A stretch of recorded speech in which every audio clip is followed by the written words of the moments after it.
Dükkan abimin oluyor. Ben de işte okul sonrası yazın sürekli buradayım, çalışıyorum, abime yardım ediyorum. Özellikle bayram zamanları bir hareketlilik oluyor, ekstra yardıma geliyorum. Okuldan çıktığım gibi direkt geliyorum. Şu an çorap satıyorum. Dükkanın önünü hareketlendirmek için özellikle müzik eşliğinde açıyoruz genelde. Maksat hareketlilik olsun, sirkülasyon olsun. Çoraplar 8 tanesi 100 lira abi. Şu an kampanyadan dolayı bu fiyatlardan veriyoruz abi. Kalite olarak şöyle diyeyim, yani uzun süre kullanırsınız ama yani bir tık daha kaliteli isterseniz içeride de modellerimiz var yine dikişsiz olarak, kokulu olarak. Kalitelerine göre fiyatlar da değişiyor abi. Satışlar abi şöyle diyeyim, çok şükür yani iyidir yani.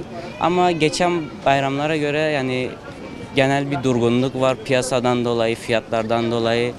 Yani biz bunu olabildiğince müşteriye yansıtmamaya çalışıyoruz. Olabildiğince fiyatlarımızı uygun tutmaya çalışıyoruz. Elimizden geldiğince yapabildiğimizi yapmaya çalışıyoruz abi.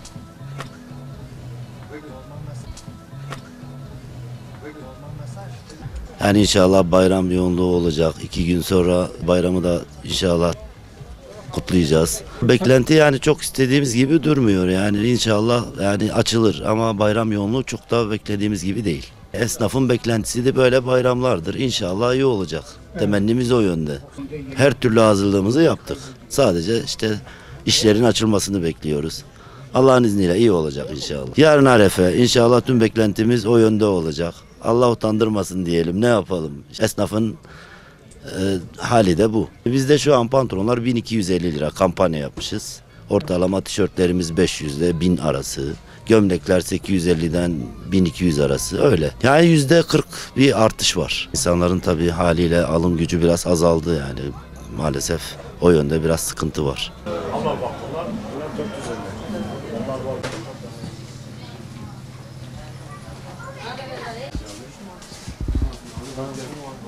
20 yıldır bu işle uğraşıyorum. Yani bayram güzel geçiyor. Bayramda problem yok şu an. Millet alışverişini çok güzel bir şekilde yapıyor. Şimdi yalan söylemeye gerek yok. Yani millet alışverişini yapıyor çok güzel. Fiyatlarımız da çok güzel, zaten güzel. Tam milletin cebine göredir fiyatlarımız. Spor fiyatlarımız 550'den başlıyor. 550 1,5'a kadar gidiyor. Yani her milletin cebine uyacak şekilde ürünlerimiz var yani. Yani Kurban Bayramı illaki birazcık daha düşük geçiyor. Ramazan'ın bereketi ayrıdır şimdi. Onu biz bir şekilde karıştırmıyoruz. Ama gene çok şükür iyi geçiyor. Problemimiz yok abi. Çoğunlukla son günler daha çok iş yapmamız gerekiyor. Çünkü ona göre mal alıyoruz. Ona göre yoğunluk bekliyoruz yani.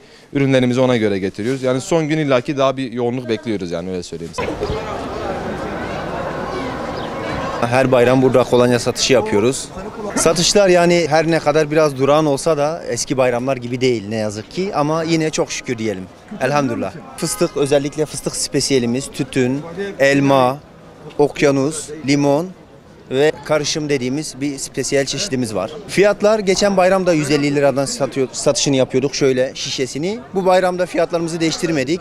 Yine 150 liradan satış yapmaya devam ediyoruz. Bütün fiyatlarımız sabit. Özel karışımlarımızda, normal spesiyel karışımlarımızda hepsini tek fiyat tuttuk. Özellikle hani insanlara biraz daha evlerine girebilmek, hoş kokular yayabilmek için fiyatlarımızı hep sabit tuttuk. Oda parfümü şeklinde yapıyoruz, normal parfüm şeklinde yapıyoruz, kolonya şeklinde yapıyoruz. Her türlü hizmetimiz mevcuttur. Abi bugün var yarın yok. Aynen öyle. Her şey şaş para, şaş hassas